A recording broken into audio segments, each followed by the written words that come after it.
Kan ek dit in Engels sê en verskoon my woord asseblief.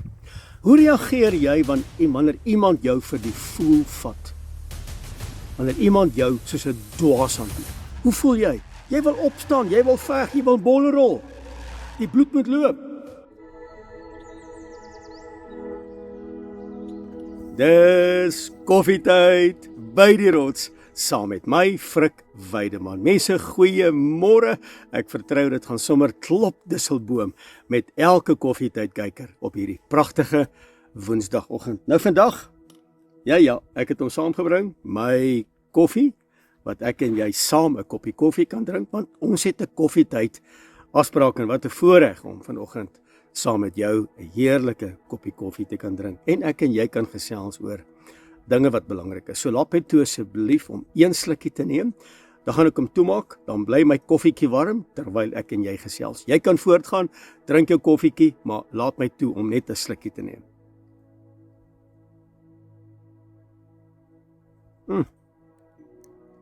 Koffie het net 'n ander smaak in die veld as wat hy by die huis het.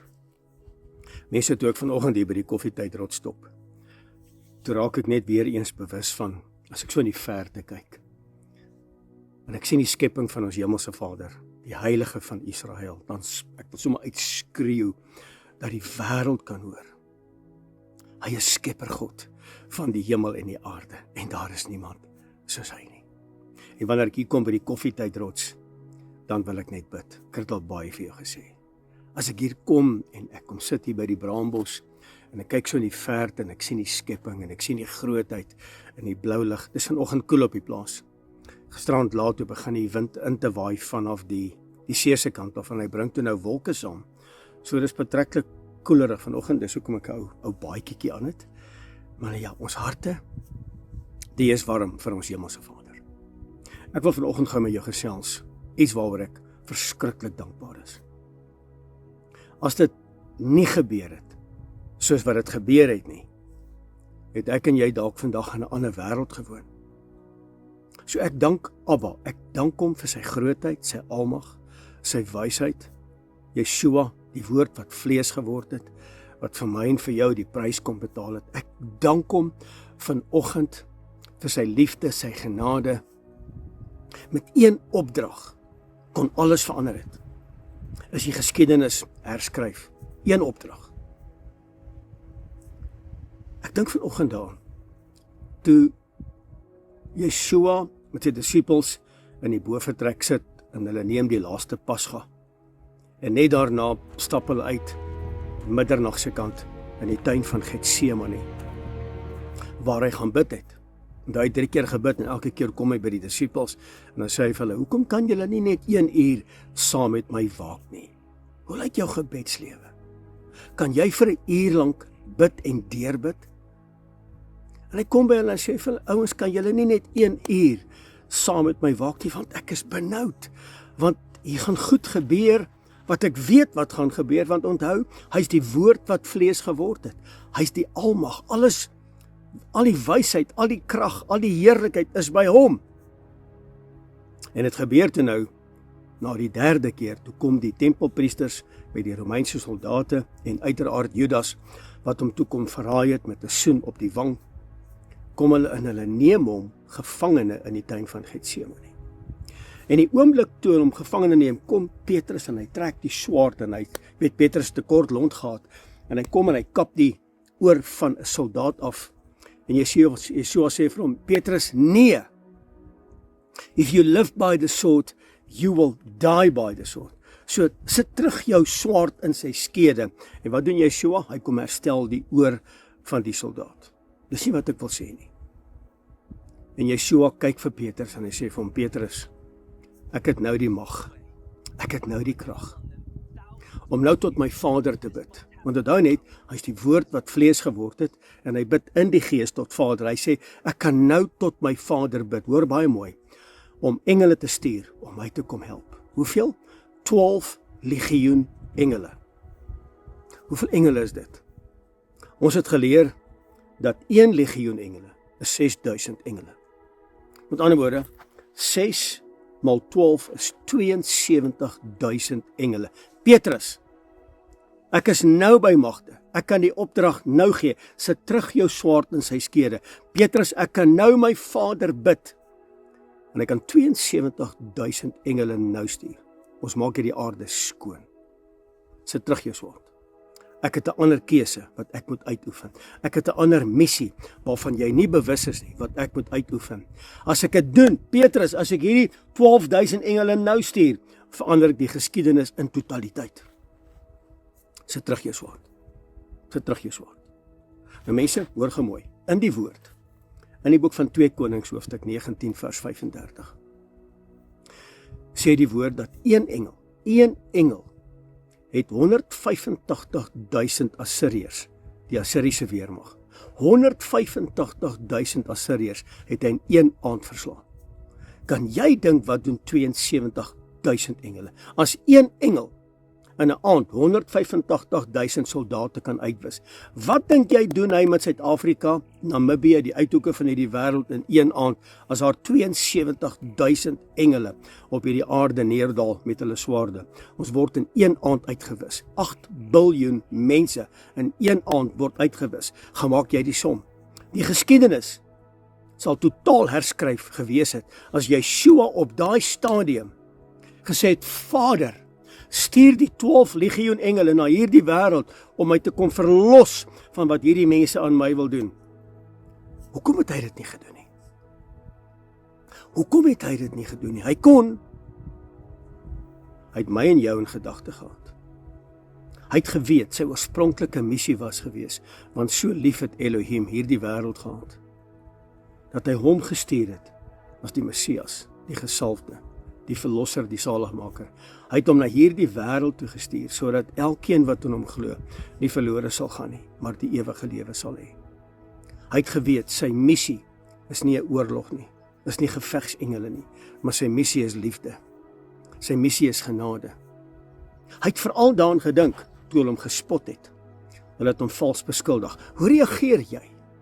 Hoe reageer jy wanneer iemand jou vals beskuldig? Kan ek dit in Engels sê, en verskoon my woord asseblief. Hoe reageer jy wanneer iemand jou vir die voel vat? Wanneer iemand jou soos 'n dwaas hanteer? Hoe voel jy? Jy wil opstaan, jy wil veg, jy wil bollerol. Die bloed moet loop. Wat doen meester Yeshua? Toe hulle hom gevloek, geskel, beskuldig het. Hoe het hy gefunksioneer? Toe hulle hom geslaan het, hulle het sy baard uitgeruk, hulle het hom in die gesig gespoeg, hulle het hom beledig, hulle het hom vir die voel gevat, as ek dit so kan uitdruk, en ek sê dit met baie, baie respek. Hoe het hy gereageer? Selfs toe hulle hom vasgespijker het in sy hande, en sy voete aan 'n folterpaal, hoe het hy gereageer? Hy het gesê, Vader, vergeef hulle, want hulle weet nie wat hulle doen nie. Kan jy dink, as hy 72,000 engele gestuur het, is die geskiedenis heeltemal herskryf. So dit beteken dat Yeshua, sy krag was nie om die stuur van die engele nie. Sy krag het gelê in vergifnis. Sy krag het gelê in genade. Sy krag het gelê in liefde. Nie die gevegsengele nie, maar liefde. En liefde het hom herinner aan sy missie. Johannes 3 vers 16. Sodat ek en jy wat in hom glo vandag, die gawe het van die ewige lewe. Mense, hy het die folterpaal gekies. Nie omdat hy die krag gehad het om hom te verlos nie, hy het die folterpaal gekies, want hy het my en jou in sy gedagtes gehad. Hy het liefde en genade gekies, bokant oordeel, want so maklik kon hy gesê het, haal hulle uit. Hy het die geskiedenis kom herskryf, vir ewig en vir altyd. En wie wat besef ek? En vanoggend toe ek by die koffietyd rotstop, toe besef ek, Frik, terwyl jy 'n sondaar was, jy's nou op 'n ander plek. Jy het gegroei, jy wandel nog, ek is nog steeds under construction, maar terwyl jy wandel in hierdie verhouding met Yahweh, ons Elohim, die Heilige van Israel, het hy jou gered. Het hy vir jou gesterf, Frik, terwyl jy nog 'n sondaar was. Ja. Hy kon nie gevegsengele geroep het. Hy kon gesê het, wis hulle uit, maak hulle klaar, ek is onskuldig, hier's my onskuld. Partykeer kom dit sommer in my gedagtes op, As iemand jou kwaad aan doen, as iemand jou benadeel of iemand jou vir 'n dwaas vat, kom ek gebruik eerder daai woord in steede van die Engelse weergawe. Iemand vat jou vir 'n dwaas, iemand dink jou intellek is niks nie. Dat Vader net so bietjie met hulle sal deel op 'n manier om hulle te wys, wie is jy eintlik? Hy kon dit ook gehad het. Hy het dit nie gekies nie. Hy het liefde gekies. Hy het geweet, as hy nou optree, is hierdie ouens verdoem, is hulle weg. Hy sê, Vader, vergeef hulle, want hulle weet nie wat hulle doen nie.